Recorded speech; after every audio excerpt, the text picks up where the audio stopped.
జై శ్రీమన్నారాయణ. హర హర మహాదేవ శంభో శంకర. నాగ సాధువుల రహస్యాలేమిటి? కొన్ని విషయాలు ఈ వీడియోలో మనం తెలుసుకునే ప్రయత్నం చేద్దాం. వీడియో నచ్చితే వెంటనే లైక్ కొట్టండి. మీ అభిప్రాయాలు కామెంట్ సెక్షన్లో రాయండి. మా ఛానల్ నచ్చితే ఖచ్చితంగా సబ్స్క్రైబ్ అవ్వండి. అసలు నాగ సాధువులు అంటే ఎవరు? కుంభమేళాలోనే వీళ్ళు ఎందుకు కనిపిస్తారు? మిగతా సమయంలో ఈ నాగ సాధువులు ఎక్కడుంటారు?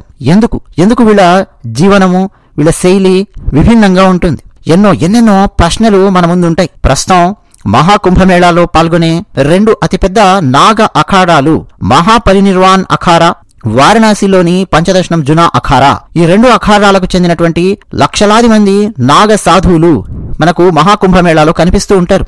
మరి వీళ్ళు మహాకుంభమేళాకు రావడానికి ఎలాంటి వాహనాన్ని ఉపయోగించినట్టుగా మనకు కనిపించదు. మిగతా సమయాలలో ప్రజల దృష్టిలో పడకుండా వీళ్ళు అసలు ఎక్కడుంటారు?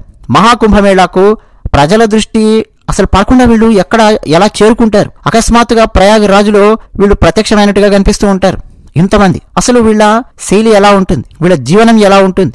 అసలు నాగసాధువులుగా ఎలా మారతారు? చరిత్రలో వీళ్ళ ప్రాముఖ్యత ఏమిటి? ఔరంగజేబు సైన్యంతో చేసిన పోరాటం, ఇట్లా కొన్ని విషయాలు మనం స్పృశించుకుంటూ నాగ సాధువుల యొక్క రహస్యాలను ఈ వీడియోలో తెలుసుకునే ప్రయత్నం మనం చేస్తూ ఉన్నాం. కుంభమేళాలో స్నానం చేయడానికి దేశంలోని నలుమూలల నుంచి లక్షలాది మంది, కోట్లాది మంది భక్తులు తరలి వస్తూ ఉంటారు. అందులో మనకు ప్రత్యేకంగా కనిపించేది నాగ సాధువులు. అన్నట్టు మహాకుంభమేళాలో ప్రయాగరాజులో నాగ సాధువులు ముందుగా ఆ నీటిలో స్నానం చేసిన తర్వాత మాత్రమే మిగతా భక్తులు ఆ నీళ్లలోకి దిగి స్నానాదులు చేస్తూ ఉంటారు. ఒక్కసారి నాగ సాధువులు ప్రయాగరాజులోని ఆ తీర్థరాజంలో స్నానం చేయగానే అక్కడున్నటువంటి ఆ నీటికి అందులేని శక్తి వస్తుంది అని భక్తుల యొక్క ప్రగాఢమైన విశ్వాసం. నాగ సాధువుల ఆశీర్వాదాలు తీసుకోవడంలో భక్తులు పోటీలు పడుతూ ఉంటారు. కొంతమంది నాగ సాధువులను చూసి వీళ్ళు అఘోరీలు అని కూడా అనుకుంటూ ఉంటారు. నిజానికండి, అఘోరీలకు నాగ సాధువులకు మధ్య చాలా తేడా ఉంది. నాగ సాధువులను అఘోరీలు అనుకోవడం, అఘోరీలను చూసి నాగ సాధువులు అనుకోవడం పరిపాటిగా మారింది. ఆ తేడా ఏమిటి అన్నది మరోసారి మనం మాట్లాడుకుందాం. అయితే వీళ్ళు తపోధనులు. నగ్నంగా తిరుగుతూ వీళ్ళు కనిపించడము, లేదు ఒక చిన్న కౌపీనం పెట్టుకుని వీళ్ళు కనిపించడం మనం చూడొచ్చు. చరిత్రలో చాలా సంఘటనలు జరిగాయి. ఎందరో మధ్య ఆసియా దేశాలకు చెందిన రాజులు, ఇతర మతాలకు చెందినటువంటి వాళ్ళు భారతదేశం మీద పడి దోచుకోవడము, ఆలయాలను ధ్వంసం చేయడము, అలాగే మన దగ్గర ఉన్న సంపదను ఎత్తుకుపోవడము, గ్రంథాలను ధ్వంసం చేయడము, మతాన్ని చిన్నచూపు చూస్తూ మన భారతదేశంలో అప్పటి వరకు ఉన్నటువంటి ఆ ధర్మాన్ని కాలరాచే ప్రయత్నం చేయడము, మత మార్పిళ్లు చేయడము, ఇలా ఎన్నెన్నో జరుగుతూ ఉండేవి. వాటిని ఎదుర్కోవడానికి రకరకాల రూపాలలో భారతదేశంలో రకరకాల వ్యక్తులు కష్టపడ్డారు. అందుకే ఇప్పటికీ ఇంకా భారతదేశంలో భారతీయ సనాతన ధర్మం అనేది చెక్కు చెదరకుండా మిగిలి ఉంది. దాని వెనక ఒక్కరు కాదండి, చాలా పోరాటాలు చాలా రూపాలలో జరిగాయి. అందులో ఒక రూపం నాగ సాధువుల రూపంలో కూడా పోరాటం జరిగింది. తిట్ల వల్ల, బాధల వల్ల, అరుపుల వల్ల, లేదు శాపాలు పెట్టడం వల్ల భారతీయ సనాతన ధర్మం అనేది నిలబడదు. పోరాటం చేసి ధర్మాన్ని నిలబెట్టాల్సిన అవసరం వచ్చింది అన్న సమయంలో ఈ నాగ సాధువులు చేసినటువంటి పోరాటం అంతా ఇంత కాదు. కాశీలో విశ్వనాథ్ మందిర్ మీద దాడి జరగడానికి ఔరంగజేబు సైన్యాన్ని పంపించిన సమయంలో కూడా నాగ సాధువులు ఎందరో పోరాటాలు చేశారు. మరెన్నో చోట్ల, మధురాలో కానీ మరెన్నో చోట్ల ఆలయాలలో నీచులు ప్రవేశించకుండా నాగ సాధువులు పోరాటాలు చేశారు. చూస్తే అస్త్ర శస్త్రాలు పట్టుకుని వీళ్ళు మనకు కనిపిస్తారు. నిరంతరం శివనామస్మరణ చేస్తూ ప్రశాంతంగానే కనిపిస్తూ ఉంటారు.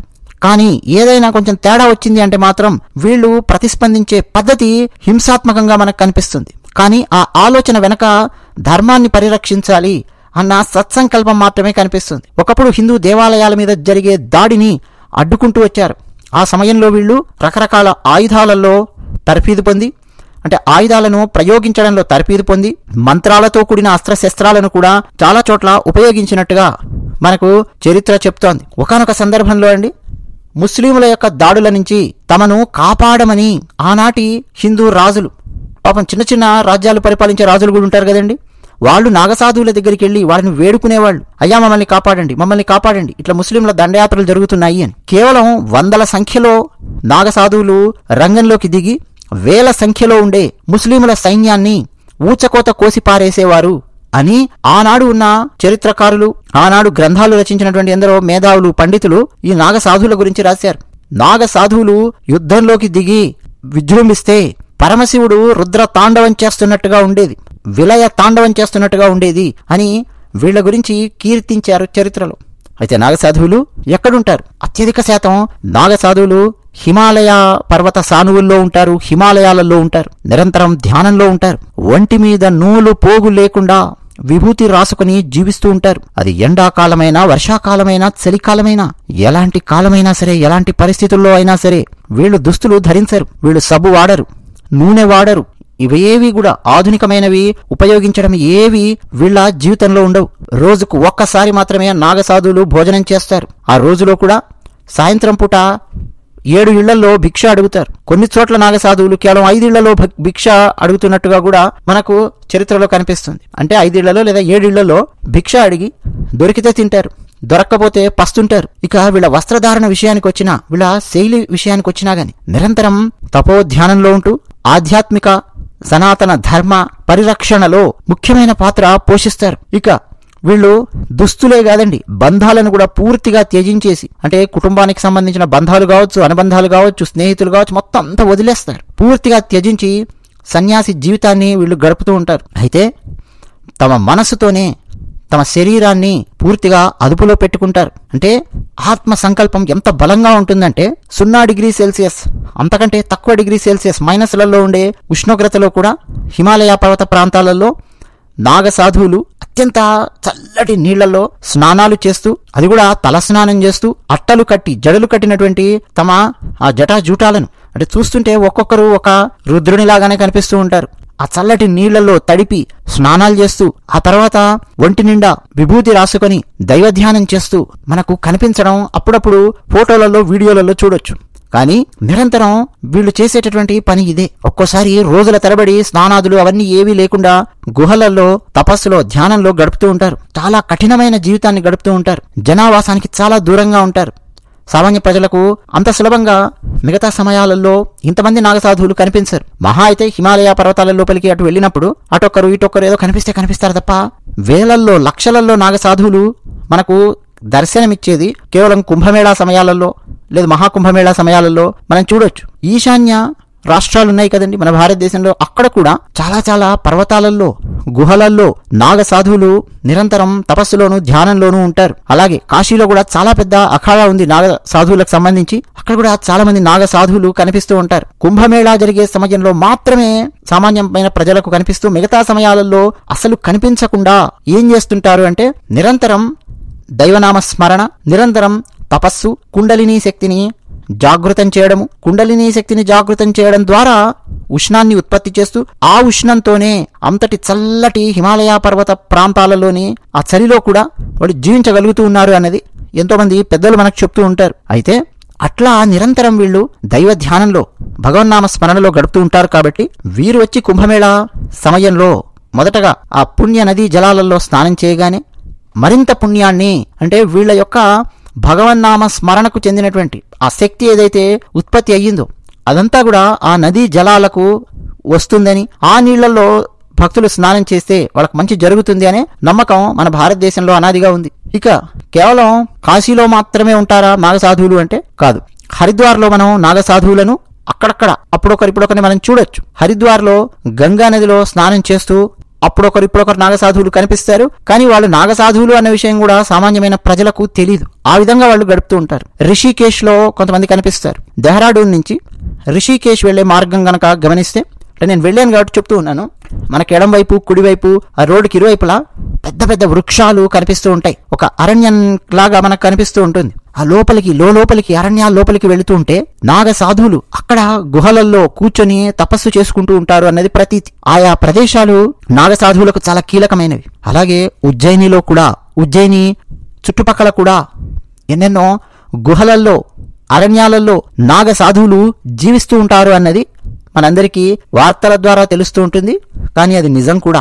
అలాగే ప్రయాగ్రాజ్ చుట్టుపక్కల ప్రాంతంలో కూడా నాగసాధువులు ఉండి నిరంతరం తపస్సులోను, సమాధి స్థితి లోపలికి వెళ్లిపోయి మళ్లీ బయటికి రావడం, కుండలిని జాగృతం చేయడము, యోగాభ్యాసాలు వీటిలో ఉంటారు. ఇక కొత్త నాగసాధువులకు దీక్ష ఇచ్చే కార్యక్రమము సాధారణంగా కుంభమేళాలో జరుగుతుంది. ఇప్పుడు మహాకుంభమేళాలో ప్రయాగ్రాజ్ అక్కడ కొత్త నాగసాధువులకు దీక్ష ఇవ్వడము. అలాగే కుంభమేళా 4 ఏళ్లకు ఒకసారి జరిగే కుంభమేళా సమయంలో ప్రయాగ్రాజ్, నాసిక్, హరిద్వార్, ఉజ్జయిని అక్కడ వాళ్ళు ఆ తంతు నిర్వహిస్తారు. కొత్త నాగ సాధువులుగా ఎలా మారతారు, ఆ ప్రక్రియ ఏమిటి అనేది కుంభమేళా సమయంలో మనం అక్కడ గమనించవచ్చు.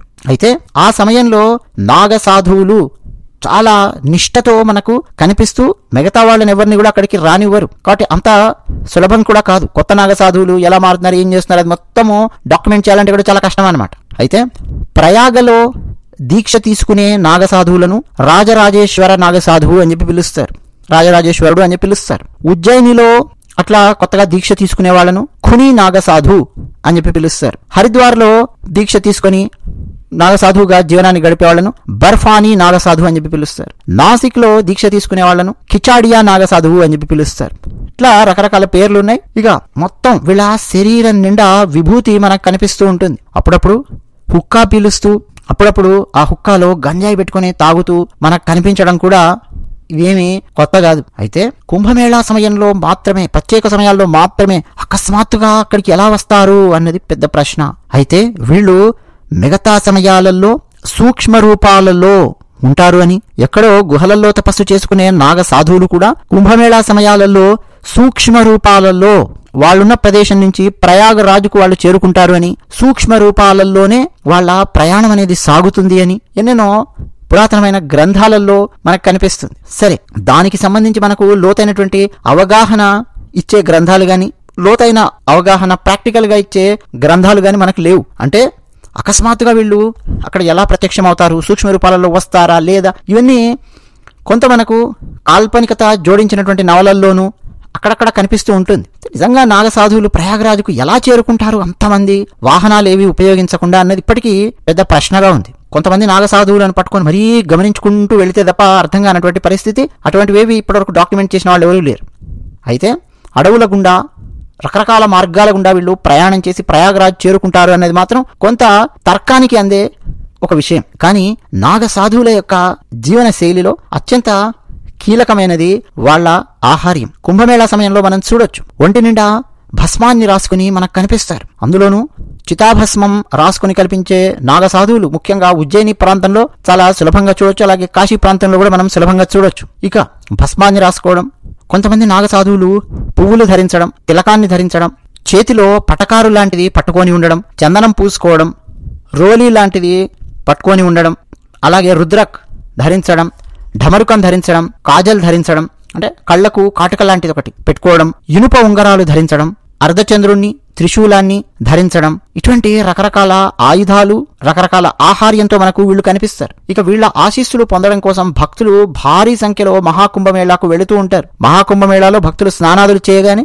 అక్కడ ఉండే నాగసాధువుల పాదాలకు నమస్కరించి వాళ్ళ ఆశీర్వాదం తీసుకుంటూ ఉంటారు. అలా తీసుకుంటే భక్తుల యొక్క కష్టాలన్నీ కూడా గట్టెక్కుతాయి అని, నాగసాధువులు చేసేటటువంటి ఆ దీక్ష వల్ల ఉత్పన్నమైన శక్తి వాళ్ళ ఆశీర్వాదంతో భక్తులకు కూడా కొంత లభిస్తుంది అన్న ఉద్దేశంతో భక్తులు అలా చేస్తూ ఉంటారు. నిజానికి యతీశ్వరులకు నమస్కరించడం గాని, సాధువులకు సన్యాసులకు నమస్కరించడం గాని వెనక ఉన్నటువంటి ఉద్దేశ్యం అదే. సాధారణంగా చూస్తే కాషాయాన్ని వీళ్ళు ధరించినప్పటికీ చాలా మంది నాగసాధువులు అసలు వంటి మీద కాషాయ వస్త్రం కాదు కదా, పూర్తి ఏ వస్త్రం లేకుండా కూడా మనకు కనిపిస్తారు. అయితే హిమాలయ పర్వత ప్రాంతాలలో, హిమాలయ పర్వత శ్రేణుల్లో, హిమాలయ పర్వత సానువుల్లో ఎక్కడెక్కడ ఎవరెవరు ఉంటారు అన్నదే చాలా పెద్ద మిస్టరీ అన్నమాట. ఎందుకంటే రెగ్యులర్ గా హిమాలయ పర్వతాలకు వెళ్లి వచ్చేవాళ్ళు ముఖ్యంగా ఎండాకాలం గమనిస్తే మనం చాలా మందిని గమనించవచ్చు. బద్రీనాథ్, కేదార్నాథ్, గంగోత్రి, యమునోత్రి ఇట్లా చార్ధామ్ యాత్ర చేసేవాళ్ళు మనకు చాలా మంది కనిపిస్తుంటారు భక్తులు. కానీ ఈ నాగసాధువులు ఎవరు కూడా ఎక్కువ మంది గుంపులుగా అక్కడికి వెళ్లే భక్తులకు కనిపించరు. అప్పుడు ఒక నాగసాధువు, ఇప్పుడు నాగసాధువు కనిపిస్తే అది చాలా ఎక్కువ. ఆ సమయంలో ఏ బద్రీనాథ్కు వెళ్ళేటప్పుడు నాగసాధువు కనిపించాడు అని చెప్పి బస్సుల్లో నుంచి దూరం నుంచి చూస్తూ ఉండడము జనాలు. 10-15 సార్లు తిరిగినటువంటి వాళ్ళకు కూడా ఒక 5-6 మంది నాగసాధువులు కనిపిస్తే చాలా కష్టం హిమాలయ పర్వత ప్రాంతాల్లో. అంటే అంత గుంభరంగా, అంత రహస్యంగా వీళ్ళు ఉండి నిరంతరం ధ్యానంలో వీళ్ళు గడుపుతూ ఉంటారు. ఇక వీళ్ళ యొక్క చేష్టలు కూడా మనం గమనిస్తే విచిత్రంగా ఉంటాయి. త్రిశూలాలు ధరించి, ఖడ్గాలు పట్టుకొని వీరంగం వేస్తున్నట్టుగా మనకు కనిపిస్తారు. కర్రసాము చేస్తూ ఉంటారు, హుక్కా పీలుస్తూ ఉంటారు, చిలుం పీలుస్తూ ఉంటారు, పొగాకు అలాగే గాంజాయి ఇటువంటివి కూడా వీళ్ళు ఉపయోగిస్తూ ఉంటారు, పీలుస్తూ ఉంటారు. విభూతి అంటే సర్వసంపదలే విభూతి. కాబట్టి ఆ పరమశివుడు స్వయంగా ధరించే విభూతిని మేం కూడా సర్వాలంకారంగా ఉపయోగిస్తున్నాము అని వీళ్ళు చెప్తూ ఉంటారు. ఒక రకంగా చెప్పాలి అనంటే ఆ రుద్రుని స్వరూపంలాగానే వీళ్ళు కనిపిస్తూ ఉంటారు. ఈ ప్రపంచాన్ని, ఈ భౌతికమైన ప్రపంచాన్ని వీళ్ళు అసలు పట్టించుకోరు. ఎవరిని వీళ్ళు దగ్గరికి రానివ్వరు. చాలా ఆవేశంగా కనిపిస్తారు. ఎవరైనా సరే మిగతా సమయంలో వీళ్ళ దగ్గరకు వచ్చి వీళ్ళని డిస్టర్బ్ చేయాలి అని చెప్పి ప్రయత్నం చేసినా గానీ వీళ్ళను పదే పదే ప్రశ్నిస్తూ వీళ్ళని ఇబ్బంది పెడుతూ ఉంటే కూడా హింసాత్మకంగా మారి చాలా చాలా రౌద్రంగా వీళ్ళు కనిపిస్తారు. అఘోరీలంతా తీవ్రంగా వీళ్ళు ప్రతిస్పందించకపోయినప్పటికీ వీళ్ళు ప్రతిస్పందించే తీరు కూడా చాలా ఆవేశంగా ఉంటుంది. ఒక్కొక్కసారి వీళ్ళని విసిగిస్తూ ఉంటే వాళ్ళ ఆగ్రహాన్ని, కోపాన్ని చూపించడం కోసం అన్నట్టు, అంటే దాడులేం చేయరు గాని అక్కడి నుంచి చాలా వేగంగా, ప్రచండ వేగంగా పరిగెత్తుకొని వెళ్ళిపోతారు అక్కడి నుంచి, సామాన్యమైన ప్రజలు గనక వీళ్ళని విసిగిస్తూ ఉంటే. అది కూడా మనం గమనించవచ్చు. ఇక యోగాభ్యాసాలు, యోగ సాధనలు గనక గమనిస్తే సామాన్య ప్రజలు ఎవరూ కూడా వేయడానికి సాహసించని యోగాభ్యాసాలు, యోగాసనాలు వీళ్ళు వేస్తూ ఉంటారు, చేస్తూ ఉంటారు. మనకు మహాకుంభమేళా సమయంలో చూడొచ్చు, పేపర్లలో ఫోటోలు కూడా వస్తుంటాయి. కొంతమంది నాగ సాధువులు చిత్ర విచిత్రమైన, అత్యంత క్లిష్టమైన, కష్టమైన యోగాసనాలలో, ఆ భంగిమలలో మనకు కనిపిస్తూ ఉంటారు. అట్లా యోగాసనంలో కూర్చొని కూడా వీళ్ళు దైవధ్యానం చేస్తూ ఉంటారు. ఇక నాగా సాధువులుగా మారడం కోసం వీళ్ళు చాలా చాలా కష్టాన్ని ఎదుర్కోవాల్సి ఉంటుంది. మొత్తం వాళ్ళ జీవితాన్ని త్యాగం చేసి, కుటుంబాలతో, బంధువులతో, బంధుత్వాలతో ఏ సంబంధ బాంధవ్యాలు లేకుండా, ధనం మీద వ్యామోహం లేకుండా వాళ్ళ ఇళ్ళు వాకిలి మొత్తం వదిలేసి పూర్తిగా సన్యాసాశ్రమాన్ని స్వీకరించి గడపాల్సి ఉంటుంది. దాదాపు 5 నుంచి 6 సంవత్సరాల పాటు, సరే కొన్ని గ్రంథాలలో 4 సంవత్సరాలు అని చెప్పి ఉంటుందండి, కఠినమైన, అత్యంత కఠినమైన బ్రహ్మచర్య దీక్షను వీళ్ళు అవలంబిస్తారు. రుచులకు అతీతంగా వీళ్ళు జీవిస్తారు, వాసనలకు అతీతంగా వీళ్ళు జీవిస్తారు, సర్వ సుఖాలను త్యాగం చేస్తారు. అంటే ఒకసారి మీరు గమనించండి, మహాకుంభమేళాలో పూర్తిగా శరీరం మీద, ఒంటి మీద నూలు పోగు లేకుండా కేవలం విభూతి మాత్రమే పూసుకొని వాళ్ళు అలా వచ్చి స్నానం చెయ్యాలి అని అంటే, అక్కడ తిరగాలి అని అంటే, ముందు వాళ్లకు వాళ్ళ ఒంటి మీద ఉన్నటువంటి వ్యామోహం వాళ్లకు ఉండనటువంటి స్థితి అది. అలాంటి స్థితి సామాన్యమైన మానవులకు రావడం అనేది చాలా కష్టం. అటువంటి స్థితికి వాళ్ళు వెళ్ళిపోతారు, వాళ్ళకుండే అత్యంత కఠినమైన నియమాలలో, దీక్షలలో. ఆ తర్వాత వీళ్ళకు గురువులు ఉంటారు. అది కూడా ఒక్క గురువు అని కాదండి, కొంతమంది గురువులు ఉంటారు. ఒక్కొక్క గురువు దగ్గర ఒక్కొక్క విషయాన్ని వీళ్ళు నేర్చుకుంటూ తమ సాధనను మరింతగా పెంచుకుంటూ వెళతారు. భౌతిక ప్రపంచం మీద పూర్తిగా వీళ్లకు వ్యామోహం పోయింది అని వీళ్ళ గురువులు ఎప్పుడైతే నమ్ముతారో అప్పుడే వీళ్లను గురువులు పూర్తిగా నాగ సాధువులుగా గుర్తిస్తారు. అయితే ఒకప్పటి కాలం నుంచి కూడా మనం గమనిస్తే నాగ సాధువులలో శైవులు కనిపిస్తారు, వైష్ణవులు మనకు కనిపిస్తారు. కానీ మన క్రమక్రమంగా చూస్తే అత్యధికంగా శైవ నాగ సాధువుల సంఖ్యనే మనకు విపరీతంగా కనిపిస్తుంది. మొత్తం అండి ప్రస్తుతం భారతదేశంలో 5 లక్షల నుంచి 5.5 లక్షల మధ్యలో నాగ సాధువులు ఉన్నట్టుగా కొన్ని అంచనాలు, కొన్ని లెక్కలు చెప్తూ ఉన్నాయి. నిజానికి ఎవరెవరు ఎంతమంది ఉన్నారు నాగ సాధువులు, వాళ్ళ పేర్లు ఏమిటి, లెక్కలు ఏమిటి అని చెప్పి ఎవరు కూడా ఇప్పటివరకు తీయలేదు. కానీ మహాకుంభమేళాకు, కుంభమేళాకు, అర్ధ కుంభమేళాకు వీళ్ళు హాజరవుతూ ఉంటారు కదా, ఆ సమయాలలో వచ్చే నాగ సాధువుల యొక్క సంఖ్యను వీటన్నింటినీ తీసుకొని ఉజ్జాయింపుగా లెక్క వేస్తే 5 లక్షల నుంచి 5.5 లక్షల మధ్యలో నాగ సాధువులు ప్రస్తుతం భారతదేశంలో ఉన్నారు అన్నది స్పష్టంగా అర్థమవుతోంది. ఒక్కసారి మహాకుంభమేళా ముగిసిందా, ఆ తర్వాత నాగ సాధువులు ఎలా వచ్చారో అలాగే అకస్మాత్తుగా మాయమైపోతారు, ప్రచండ వేగంతో మాయమైపోతారు. ఇక ఆ తర్వాత వాళ్ళని పట్టుకోవడం కూడా చాలా కష్టం. మళ్ళీ వాళ్ళ యొక్క నెలవులు, ప్రాంతాలు ఎక్కడైతే ఉంటాయో, ఉజ్జయిని, హరిద్వార్, రిషికేశ్, కాశీ, ఈశాన్య భారతం, అలాగే నాసిక్ చుట్టుపక్కల, ప్రయాగరాజ్ చుట్టుపక్కల, హిమాలయాలలో, ఇక ఎక్కడెక్కడికి వీళ్ళు వెళ్ళిపోతారో మనకు తెలియదు. ఇక ఆ తర్వాత మళ్ళీ వీళ్ళు ఏం చేస్తున్నారో, మళ్ళీ ఎప్పుడు వీళ్ళు బయటికి వస్తారో ఏంటి ఏమీ తెలియదు. మళ్ళీ కుంభమేళాలో మాత్రమే ఇంతమంది నాగసాధువులను మనం చూడగలుగుతాం. కానీ భారతీయ సనాతన ధర్మాన్ని బ్రతికించాలి అన్న ఉద్దేశ్యము, లక్ష్యము, భారతీయ సనాతన ధర్మానికి ఎవరైనా సరే వ్యతిరేకంగా పనిచేస్తూ ఉన్నారంటే ఖచ్చితంగా వీళ్ళు అగ్రహోదగురు రవ్వడము అదంతా మనం గమనించవచ్చు. కాకపోతే నిరంతరం భగవన్నామస్మరణ, దైవ ధ్యానము అందులోనే నిరంతరము ఉంటూ ఉండడం వల్ల వీళ్ళ శరీరం నుంచి కూడా అండి ఒక రకమైన కాంతి, ఒక రకమైన ఉష్ణము వెలువడుతూ ఉంటుంది అని నాగసాధువులను అతి దగ్గర నుంచి చూసిన వాళ్ళు చెప్తూ ఉంటారు.